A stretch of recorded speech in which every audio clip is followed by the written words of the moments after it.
Hello students. Now welcome to your computer class again.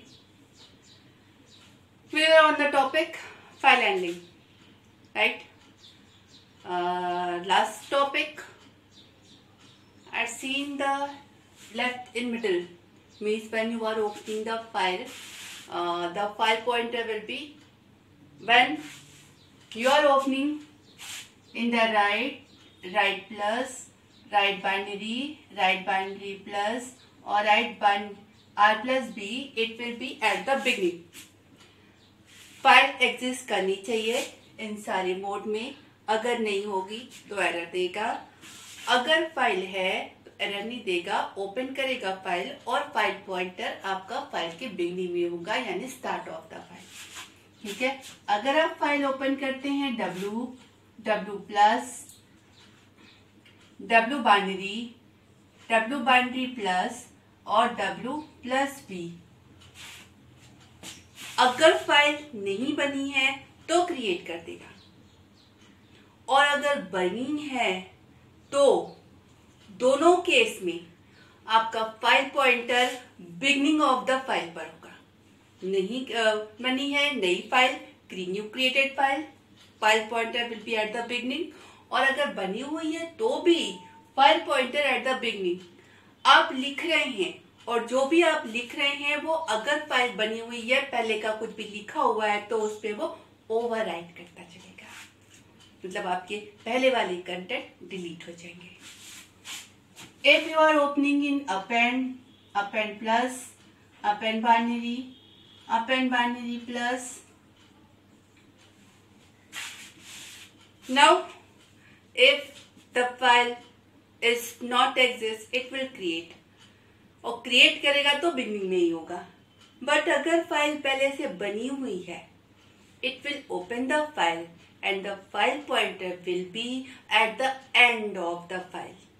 ताकि जब आप लिखें तो अपेंड हो का मतलब जो भी चीज है उसके लास्ट में ऐड हो, यानी आपकी फाइल ओवरराइट नहीं होगी. Right. Now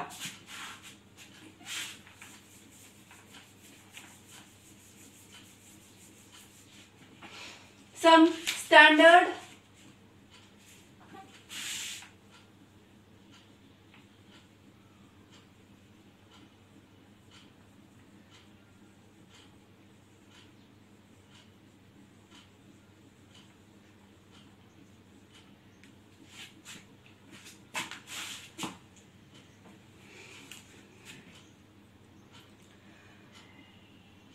input output. Generally standard input through keyboard you are giving the input, or standard output is the monitor. ठीक है. That hardware devices. Now the working of the, you can say the Python provide the standard input output files. Means basically it's a OS files. Okay. So if you write on these files, or if with the standard input, you can read from standard input file. And if you write on the standard, basically input means using the keyboard means आप keyboard से read कर रहे हैं, या आप इस standard input की file को std in, std out और stderr. Standard input file, standard output file और स्टैंडर्ड एरर फाइल. मीन्स आप कीबोर्ड से लें, कीबोर्ड से जब जो कुछ भी आप लिखते हैं वो इस इनपुट वाली फाइल में जाता है, यानी आप इनपुट फंक्शन के थ्रू भी रीड कर सकते हैं और इस फाइल के कंटेंट को भी रीड कर सकते हैं. स्टैंडर्ड आउटपुट मॉनिटर पे प्रिंटिंग है. प्रिंट फंक्शन के थ्रू आप मॉनिटर पे प्रिंट कर रहे हैं, तो प्रिंट फंक्शन के थ्रू जो भी कर रहे हैं वो मॉनिटर पे प्रिंटिंग होगी. सेम अगर आप इस फाइल पर लिखते हैं, मींस आपके जो कुछ भी इस फाइल पे लिखाएगा वो आपके मॉनिटर पे प्रिंट होगा. That is the standard output. What is the standard output? That is the monitor. Means इस पे जो कुछ भी लिखा है वो आपके मॉनिटर पे डिस्प्ले होगा. तो मॉनिटर पे डिस्प्ले करने के लिए बजाय प्रिंट कमांड के अगर आप इस पे लिखते हैं तो जो कुछ भी आपने इस पे लिखा है वो मॉनिटर पे प्रिंट हो जाएगा. गेटिंग? मतलब this is the operating system standard output file. अगर आप चाहते हैं कुछ मॉनिटर पे प्रिंट हो तो आप predefined function, built in function, print function use करते हैं. वो क्या करता है, वो इस फाइल पे लिखता है तो आपके मॉनिटर पे प्रिंट होता है. आपके पास हाउ कैन फाइल पर राइटिंग करने की फैसिलिटी है. तो अगर आप सीधे इस आउटपुट फाइल पर लिखेंगे तो भी काम वही होगा, यानी मॉनिटर पे प्रिंटिंग होगी. Means you are not using the print command, you are writing on a file and the result of writing this file will display on the monitor. Same with the standard error. Standard error भी आपका std out की तरह ही है. जब basically जब OS में कोई error आती है किसी चीज में तो वो आपका डिस्प्ले तो मॉनिटर पर ही होता है. तो अगर आप ये स्टैंडर्ड एरर वाली फाइल में भी लिखेंगे तो भी ये आपका मॉनिटर पर ही डिस्प्ले होगा. Right a programme.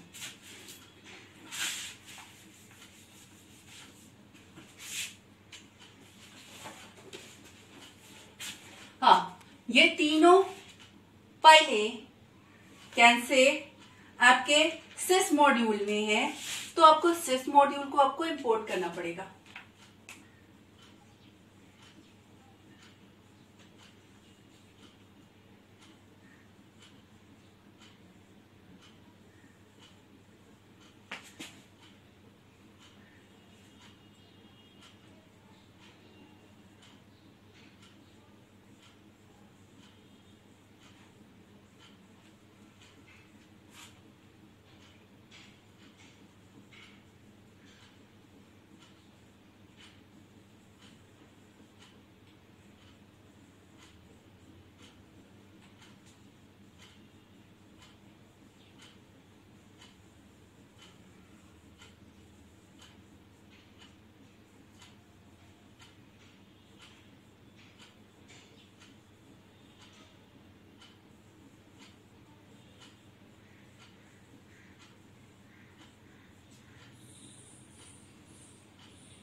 Opening a file.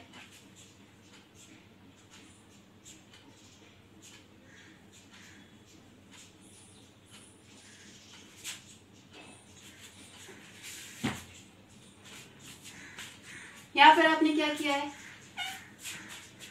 एक फाइल जिसमें पोयम लिखी थी वो खोली है, उससे रीड करके दो स्ट्रिंग वेरिएबल में डाला है. ठीक है, पहली लाइन इस स्ट्रिंग वेरिएबल में आई है, दूसरी लाइन इस स्ट्रिंग वेरिएबल में आई, पहले पूरी लाइन. ठीक है, अब आप इन दो स्ट्रिंग वेरिएबल में जो वैल्यू आई है कहाँ लिख रहे हैं, std out में. राइट फंक्शन से आप फाइल में लिखते हैं. You are not using the print command. Monitor पे प्रिंट करने के लिए आप प्रिंट फंक्शन यूज करते हैं. आप कोई फंक्शन नहीं यूज कर रहे हैं, आप इस फाइल पर लिख रहे हैं. राइट फंक्शन से आप इस सिस्टम मॉड्यूल की stdout.file में आप लिख रहे हो. पहली लाइन आपने लिखी, दूसरी लाइन आप लिखी, दोनों ही लाइनें आपने stdout में लिखी और stderr में लिखा नो एरर फाउंड. ये प्रोग्राम चलेगा और जो रिजल्ट है वो मॉनिटर पे क्या आएगा, ये वाली पहली लाइन, ये दूसरी लाइन और ये लाइन.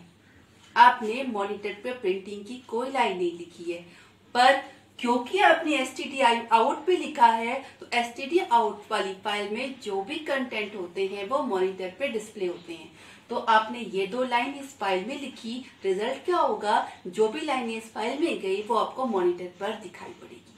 यानी लाइन 1 में जो कुछ भी है वो मॉनिटर पे दिखाई पड़ेगा, लाइन 2 में जो कुछ भी है वो मॉनिटर पे दिखाई पड़ेगा, उसके बाद दिखाई पड़ेगा नो एरर फाउंड, जो कि आपने stderr में डाला है। Now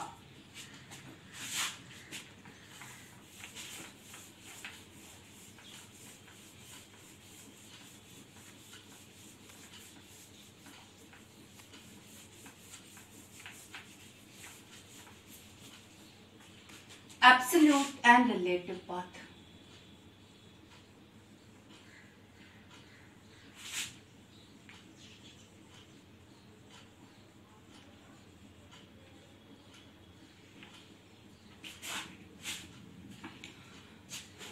Absolute and relative path. What is the path? The complete address of a file is called the path. For example, let's take this is your computer directory structure.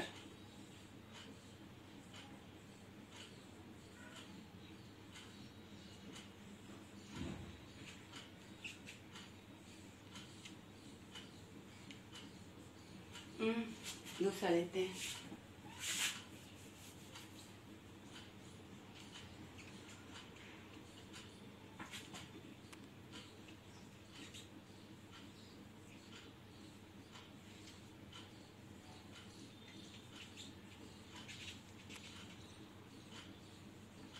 Something इसमें है प्रयागराज.txt,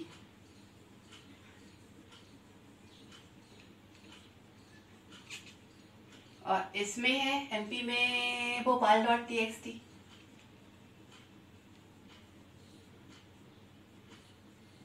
और इसमें है पटना.txt। Okay, sufficient. What is the path? The complete address, the address of a file is called the path. जैसे अगर हम इस प्रयागराज.txt का पाथ देखें तो ये रूट डायरेक्टरी के अंदर इंडिया डायरेक्टरी है, इंडिया के अंदर यूपी डायरेक्टरी है, यूपी डायरेक्टरी में प्रयाग.txt नाम की फाइल है। ठीक है, तो किसी भी फाइल का एड्रेस उसका पाथ कहलाता है। मतलब वो फाइल आपके कंप्यूटर पे कहां पर है, ये एड्रेस उसका पाथ कहलाता है। पाथ 2 तरीके के होते हैं, एक होता है एब्सोल्यूट पाथ, दूसरा होता है रिलेटिव पाथ। फॉर एग्जाम्पल, जैसे कोई आपसे आपका घर का एड्रेस पूछे, जैसे मान लो आप स्कूल में हो, स्कूल है आपका पीपल गांव में, ठीक है, आप रहते हो सिविल लाइंस में, ठीक है, आपने बताया कि my the address of my house is 123 civil lines Prayagraj, ठीक, कंप्लीट एड्रेस। ठीक, अब ये जो लाइन आपने बोली है 123 सिविल लाइंस प्रयागराज, ये लाइन आप स्कूल में खड़े होकर यानी पीपल गांव में खड़े होकर भी बोलेंगे तो भी वही रहेगा, ये लाइन आप कटरा में खड़े होकर बोलेंगे तो भी वही रहेगी, चौक में खड़े होकर बोलेंगे तो भी वही रहेगी, और कहीं भी दूसरे शहर में भी चले जाइए 123 सिविल लाइंस प्रयागराज, वो लाइन एज इट इज रहेगी। That is the absolute path, the complete path from the starting, house number से लेके house number, street, city, complete one, starting from this one. वैसे ही अगर हम इस प्रयागराज.txt के एब्सोल्यूट पाथ की बात बोलें तो it is from the root directory के अंदर इंडिया डायरेक्टरी के अंदर यूपी डायरेक्टरी के अंदर प्रयागराज.txt, प्रयागराज.txt। Now the relative one, same 123 civil lines Prayagraj. अब आप मान लीजिए पीपल गांव में खड़े हैं, पीपल गांव में खड़े हैं तो आप बताएंगे 2 किलोमीटर, नहीं ऐसे तो नहीं, आप किसी को एड्रेस बताते हैं। ओके, मान लीजिए आपका घर सेम सिविल लाइंस में है, आप 2 चौराहा आगे खड़े हैं, ठीक है। किसी ने आपसे पूछा कि where is your house, tell me the address, तो आप कहेंगे 2 सड़क छोड़ के, 2 मोड़ छोड़ के लेफ्ट टर्न, सेकेंड हाउस, ठीक है। अब ये लाइन आप जहां खड़े होके बोल रहे हैं उसके रिलेशनशिप में है, मतलब आप जहां पर खड़े हैं उससे 2 टर्न लेफ्ट में second house is your house. पर ये जो लाइन है वो आप हर जगह खड़े होके तो नहीं बोल सकते। आप ये लाइन मान लीजिए अपने स्कूल में खड़े होके बोलेंगे कि 2 टर्न लेफ्ट सेकेंड हाउस, घर चेंज हो जाएगा। यानी ये जो है कि आपका 2 गली छोड़कर दूसरा मकान, ये 2 गली छोड़कर दूसरा मकान जहां पर आप खड़े हैं उसके रिलेशनशिप में आपके घर का एड्रेस है। आपके खड़े होने की जगह चेंज होगी तो यही एड्रेस 2 गली छोड़ के दूसरा मकान किसी और घर का एड्रेस बन जाएगा। तो relative path is the path of the file with relationship to your current position. मतलब आप इस डायरेक्टरी स्ट्रक्चर में कहीं हैं, मतलब हो सकता है आपने कंप्यूटर खोला हो, कंप्यूटर खोलने के बाद आप इस डायरेक्टरी में गए, अब इस डायरेक्टरी में है और आपको बताना है प्रयागराज.txt का एड्रेस, तो आप बताएंगे इसी डायरेक्टरी के अंदर यूपी डायरेक्टरी है, यूपी के अंदर प्रयागराज.txt है। That is the relative one, means with relationship to your current position the address of a file, it's called the relative path, ठीक है। फॉर एग्जाम्पल, जैसे आप हो एमपी डायरेक्टरी में, ठीक है, your current working directory is MP. अब आपको इसका एड्रेस बताना है, तो इस एमपी डायरेक्टरी की पेरेंट डायरेक्टरी है इंडिया डायरेक्टरी, इंडिया के अंदर यूपी के अंदर प्रयागराज.txt, यानी क्या एड्रेस बताएंगे आप, मेरी पेरेंट डायरेक्टरी के अंदर यूपी डायरेक्टरी के अंदर प्रयागराज.txt। तो करंट रिलेटिव पाथ में करंट डायरेक्टरी को डॉट से डिस्प्ले करते हैं और पेरेंट को डबल डॉट से। यानी आप अगर इसके में हो तो go to my parent directory slash go to U, parent directory के अंदर यूपी डायरेक्टरी के अंदर प्रयागराज.txt।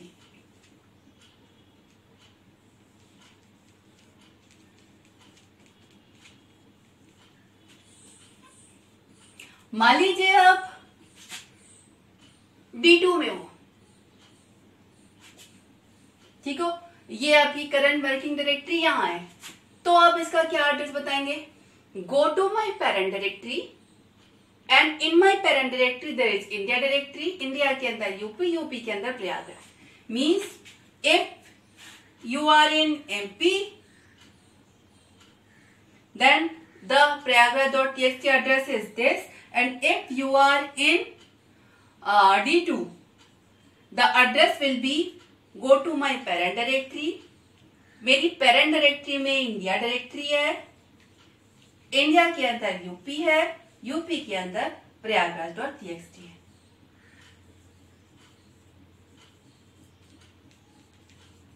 आप मान लीजिए यूपी में ही है, your current working directory is the UP1, तो आपका रिलेटिव एड्रेस क्या होगा इसका, प्रयागराज, कुछ नहीं, जिस डायरेक्टरी में मैं हूं उसी के अंदर प्रयागराज.txt है। आप ऐसे भी लिख सकते हैं प्रयागराज.txt single dot is the current working directory, और बिना इसको लगाए सीधा सीधा इसे भी लिख सकते हैं, कोई फर्क नहीं पड़ेगा, सही है, ठीक है। Means this is the current working directory के अंदर प्रयागराज.txt है, और आप इसे नहीं भी लगाते हैं तो भी जिस डायरेक्टरी में मैं हूं उसी में ये है।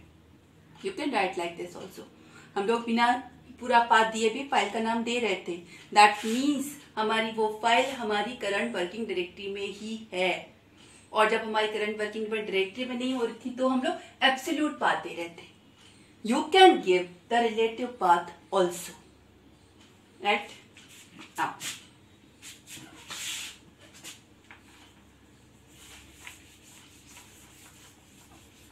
the last chapter of your file handling is how can you handle a binary file. I will give you introduction today and the complete one. Okay, binary file.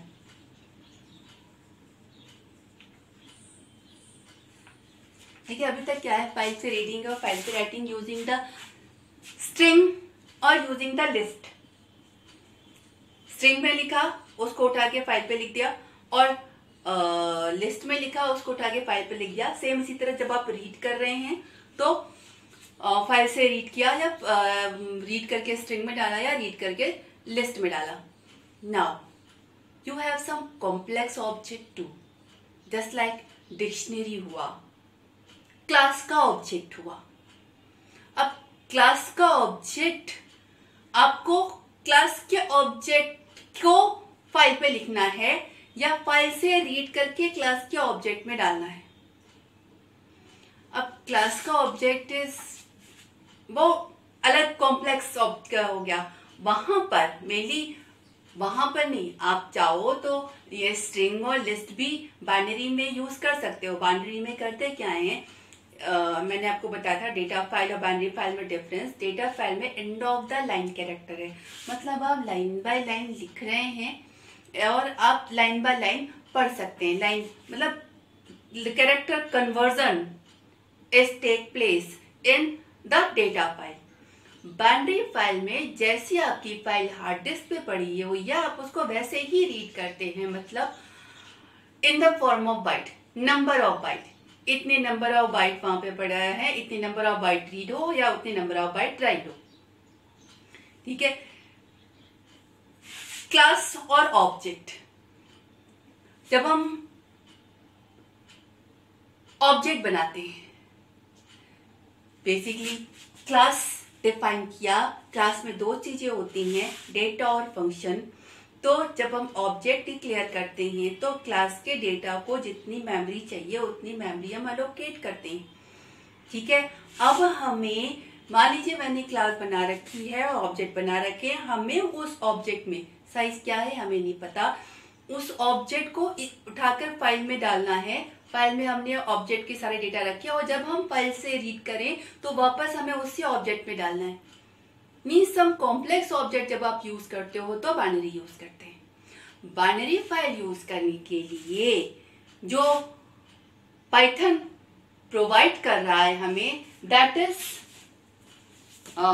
The module called pickle.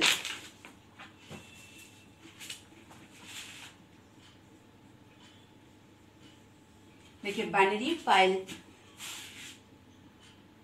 Binary read करने के लिए या binary right करने के लिए पहला काम तो आपको भी पता है कि हमें अगर रीड करना है तो फाइल को रीड बाइनरी में खोलना पड़ेगा, मीन्स RB. और अगर राइट करना है तो उसको राइट बाइनरी में खोलना पड़ेगा, मीन्स WB. रीड और राइट दोनों करना है तो RB प्लस या WB प्लस, वो आपकी मर्जी है. मीन्स ये binary should be attached. First thing. दूसरा, अगर हमें बाइनरी में रीड करना है या बाइनरी में राइट करना है तो आपका पाइथन एक मॉड्यूल प्रोवाइड करता है. Module name is the pickle. मतलब अभी तक जो हम लोग राइट या राइट लाइन कर रहे थे वो पूरी तरह end of the line character से जुड़ा हुआ है. Reading in the form of character passing to the string. Write line वो end of the line character recognize करने पे ही पूरा टिका हुआ है. Same write read lines to end of the line character मिले, एक एक उठाकर लिस्ट में डाला तो कैरेक्टर कन्वर्जन आर देयर. तो राइट और रीड फंक्शन वो हमारे कैरेक्टर कन्वर्जन यानी डेटा फाइल से अटैच है. वो सारे फंक्शन हम बाइनरी रीड करने के लिए या बाइनरी राइट करने के लिए नहीं यूज कर सकते. बाइनरी रीड करने के लिए या बाइनरी राइट करने के लिए पहले तो इस मोड में खोला. दूसरा, ये मॉड्यूल को हमें इंपोर्ट करना पड़ेगा इस मॉड्यूल में दो फंक्शन होते हैं, एक होता है लोड और दूसरा होता है dump. Dump and load.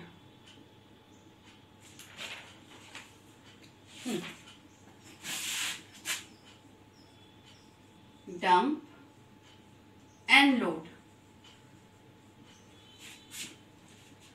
The syntax is this one. Dump, use the object name, class object. Object name, comma, file name, file object. Load, same with the load.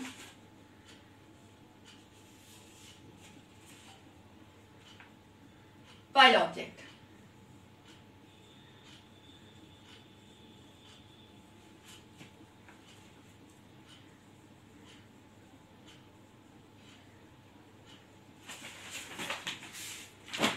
इस मॉड्यूल का dump function means you will use like this pickle dot dump. इस dump function को use करके dump function क्या लेगा, वो class के object का नाम जिसमें आपने वैल्यू डाल रखी है और जो वैल्यू आपको फाइल में लिखनी है, और फाइल का ऑब्जेक्ट, और इस क्लास के ऑब्जेक्ट की वैल्यू को इस फाइल पर लिख देगा, this dump function.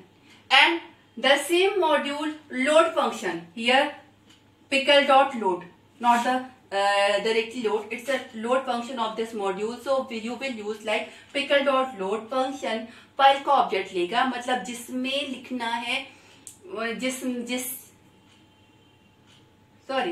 This is for the writing, this is for the reading. ये आपका इस फाइल ऑब्जेक्ट क्लास ऑब्जेक्ट की वैल्यू को इस फाइल में लिख रहा है, और ये आपका इस फाइल को बाइनरी मोड में ओपन किया है, रीड करके इस क्लास ऑब्जेक्ट में डाल रहा है। डंप फंक्शन से आप लिखते हैं फाइल में, लोड फंक्शन से आप फाइल में रीड करते हैं, फाइल से रीड करते हैं, और ये दोनों ही फंक्शन मिलते हैं आपको इस पिकल मॉड्यूल। ठीक है, tomorrow we will take up the example of these two function, that is the last topic of your chapter, then we will take the exercise. Okay, thank you.